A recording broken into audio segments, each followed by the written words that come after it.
Hey rail fans, welcome.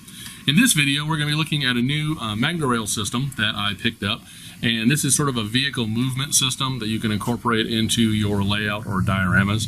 And I just kind of thought it looked a little neat. I'm not sure if I'm going to incorporate it into one of my permanent layouts or not, but I thought it looked really neat, and especially a couple of little vehicles and things that move around. I want to show you those and then let you know my first impressions that I've got of the system. So come on, let's head on over and have a look.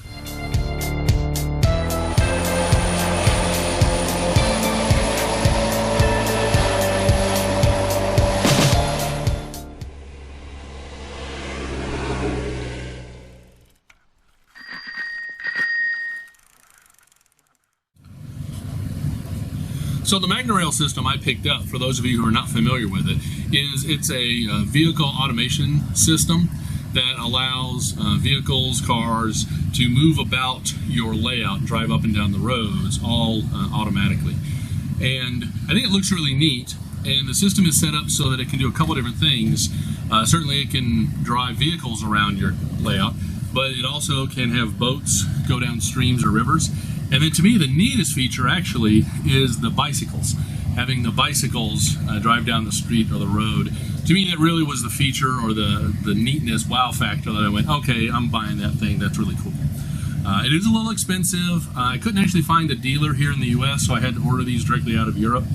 But it's pretty neat. There's a couple different basic sets. I got two of the basic sets, which one for vehicles and one for bicycles, which are pretty much the same set, but they have a different size motor. The bicycles have set has a little bit smaller, less powerful motor in it.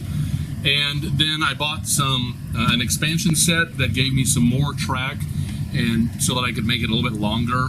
I wasn't exactly sure, or I still don't know if I'm going to incorporate this into a final layout or diorama, and when I do, or if I do, how large that's going to be. So I wanted to go ahead, since I was buying it, buy some extra track. So I did that, and then I picked up some pre-assembled bicyclists and a few other little accessories, and I'll kind of show you those and tell you what I've learned in putting this together.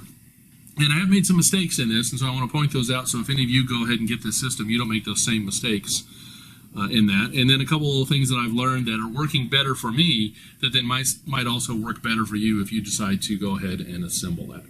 So with that, let me go ahead and show you some of the basic components of this. And then once I show you all the components, I can show you how it all goes together, and then talk a little bit about some of the things I've learned in this. Okay, so what's in the box? Well, depending on which actual starter set you get, it changes a little bit. And you can see that here as to what comes. This has, all the sets have this, and then if you get BF1, you get these parts, BS1, you get these parts, and BV1, you get these parts. And then everything, again, has this part. So this is the BS1 vehicle system, and the system's primarily made up of these tracks.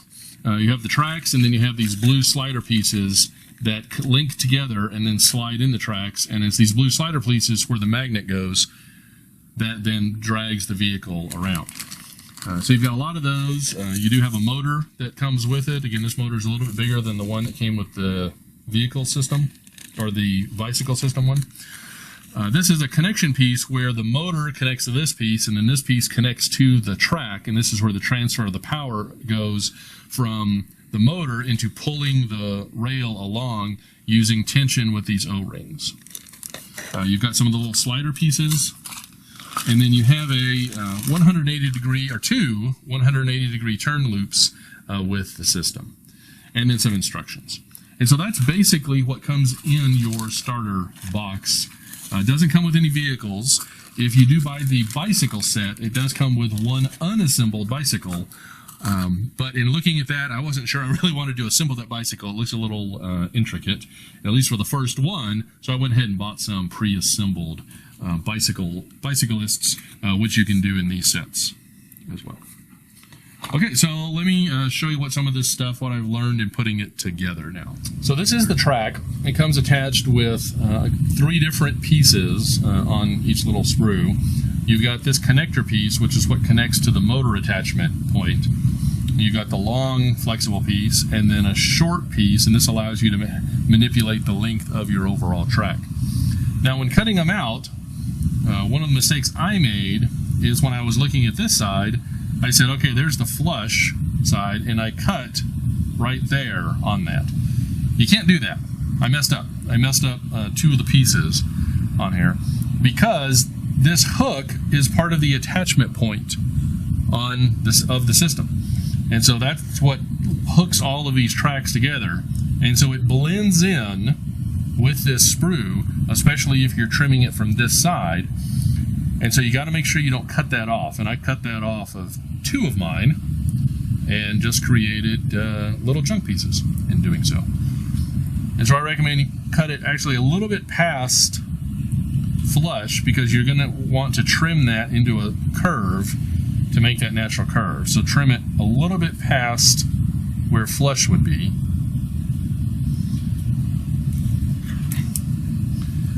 And then the same over here, even though these pieces, you don't need them. I just trim them off and then set them aside, because you only need 2 of those per motor. And then this piece, you can go ahead and trim flush up against the edge.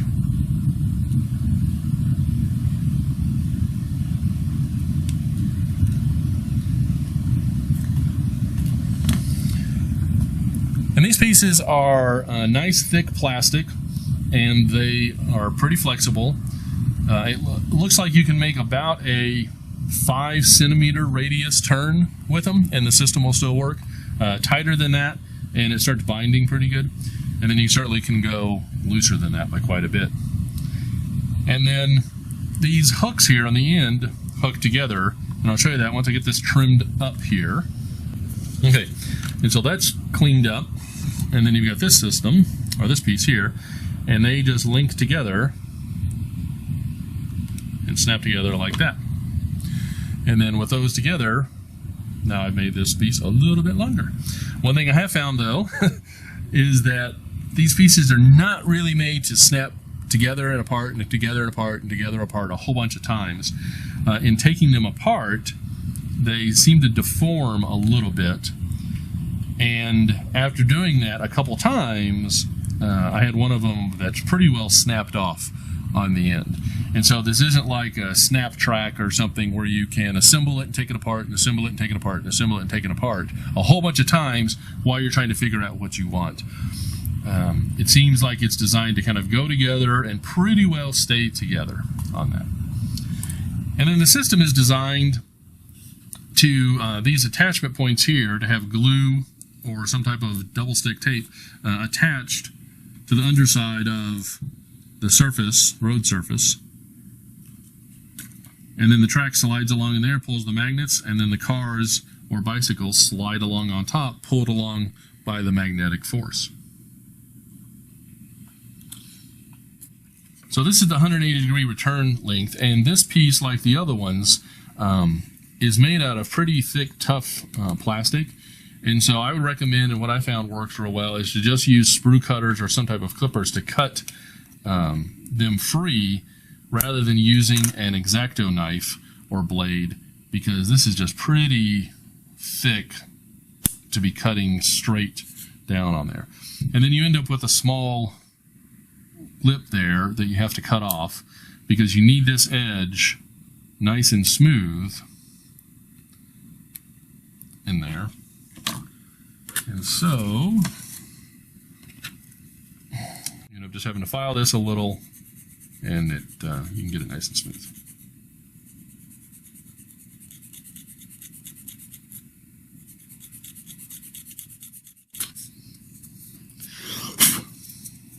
Okay, and so that piece is done. And then now you have to do the same for this, because this needs to be nice and flat to mount up underneath your layout or whatever it is that you're attaching it to on the underside. And so you've got to get rid of that nib there.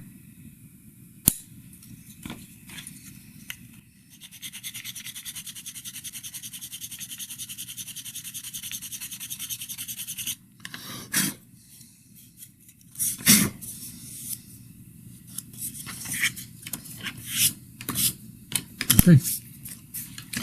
And then this will just sit down in here. And one of the things I found, though, with this is it just spins freely, but it's not attached at all. Even though it has a mounting hole there, it isn't attached. And so the linkage links, as they come around here, I found, again, because of that tension, they will sometimes pull on this and pop it up, or pull on it enough to pop and slide underneath, and then that was causing me some problems as I was testing and stuff. And so what I ended up doing is I modified mine a little bit.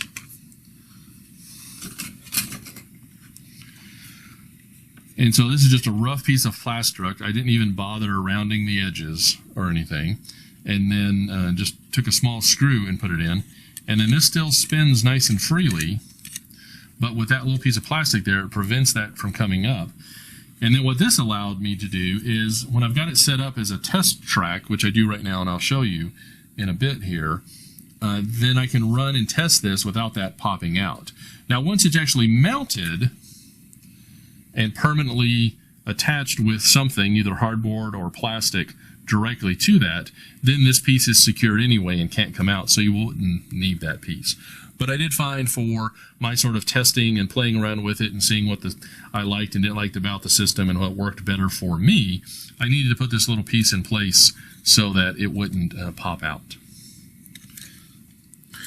So one of the first things to note on these linkage pieces is they're not all the same, and they're not all the same length. Certainly the holes are different on them, but you've got a couple different times, and they've lettered them as this is the X style, and then you've got 4 of the Q styles, 4 of the R styles, an S style, and a T style, which the S and T are different lengths than the Qs and Rs and Xs. And so by incorporating various numbers of the S and T piece, you can change the length of the overall chain, because one of the things I found in order for smooth operation, or to have smooth operation, is you want to have the proper amount of tension in the chain. You don't want it too tight that it's binding, but you don't want it too loose that the links are pushing on each other within the channel. Now when you're putting these together, after you get magnets in them and decide how many of you need, then they don't go together straight. You can't hook them together like that. They have to be at an angle to one another, and then they will snap together or slide together. And then they just are free swinging, but they're locked into place.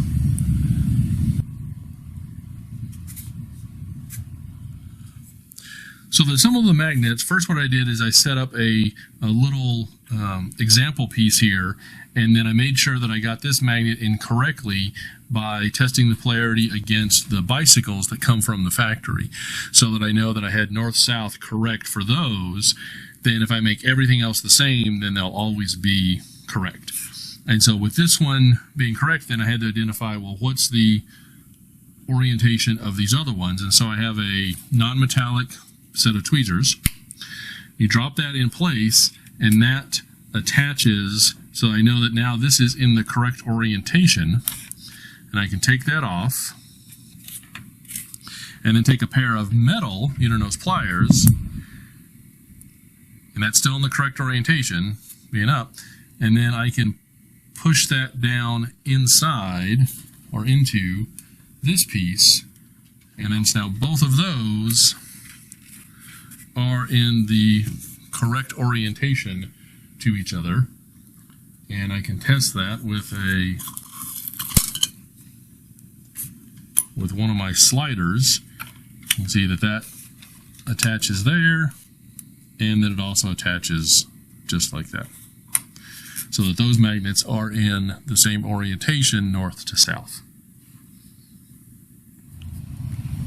And so the sliders that you cut out are just on these photo etch pieces, and they're pretty simple to cut out. They are different sizes, a couple different ones. These are both the same size.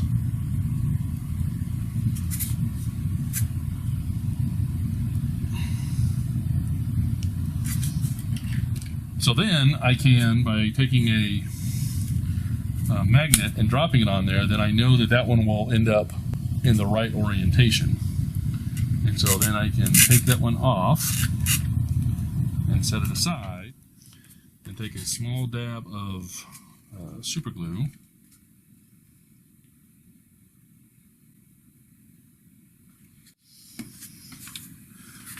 place this on here, take the magnet,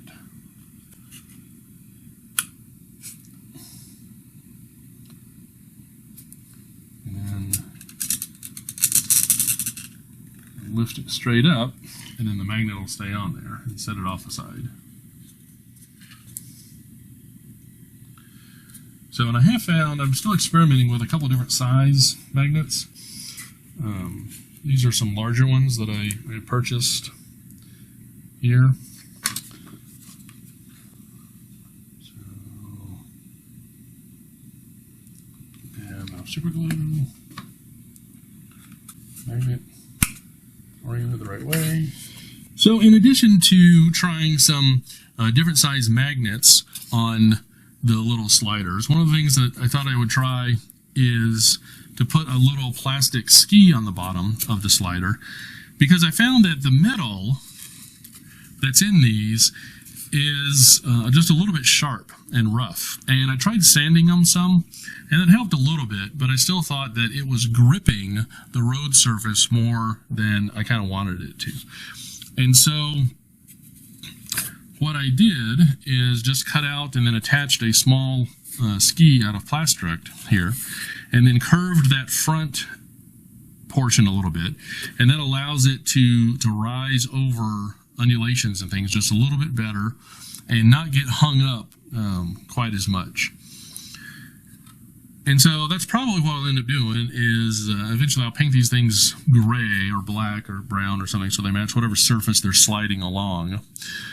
But I think that having this little bit of plastic underneath there will allow these to flow or slide a little bit smoother. So to test the system out, I built a small little test track here, and this is just some painted styrene that I put down, and then these are just some vehicles. This one is just sitting here for them to drive around, and then the others just have the sliders underneath. But let me lift this off and show you kind of the system, how it works without having this in the way.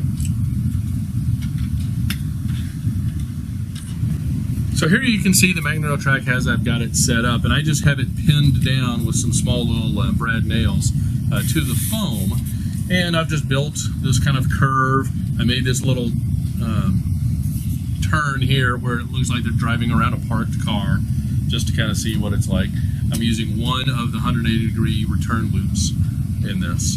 I also have found, I don't have it set up here, but I played around with a little bit going up curves, and it actually can, or go up curves, go up inclines, and it can actually go up pretty steep inclines, 10, 15, 20, maybe even 20 degrees inclines, but the transition has to be very smooth. But right now, this is the setup, and I've got it hooked into a Tech 2 power pack on variable DC, and then I can control the motor here,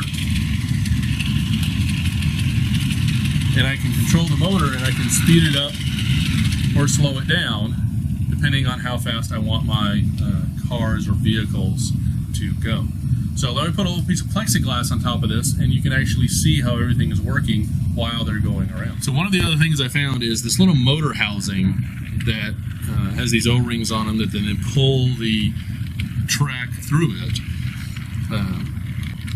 It really definitely wants, kind of similar to the end loops, it wants something preventing the track from riding up. And so what I did is I mounted this clear piece of plexiglass on here, and it's got attachment points for the screws, and put that on there, and then that keeps the track right even with the O-rings as it's pulling through the system. Again, once it was permanently mounted, you wouldn't need this piece, but for my testing and playing around, I found that that helped quite a bit and prevents this track from popping out of place.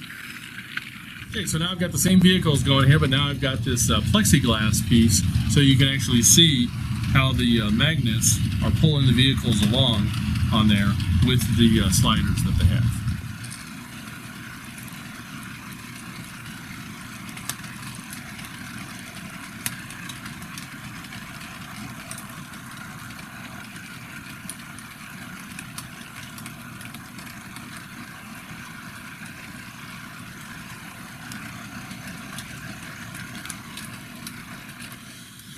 Now, one of the nice things about this system is because it just uses these magnetic slider pieces that just attach magnetically to the magnets in the track, you can swap out your vehicles for other vehicles that you put holes in.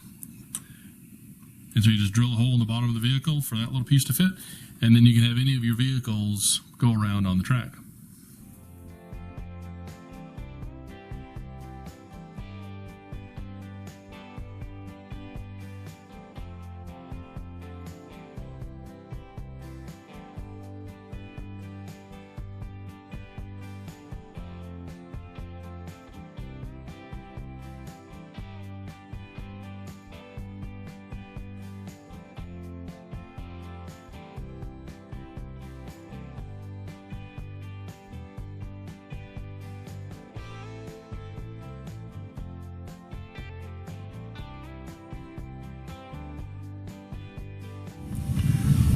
Okay, rail fans, that's just about going to do it for this video. Hopefully you found it useful. Hopefully you know a little bit more now about the Magnorail system, and you can make the decision on whether this is something you think you want to incorporate into your layouts or dioramas.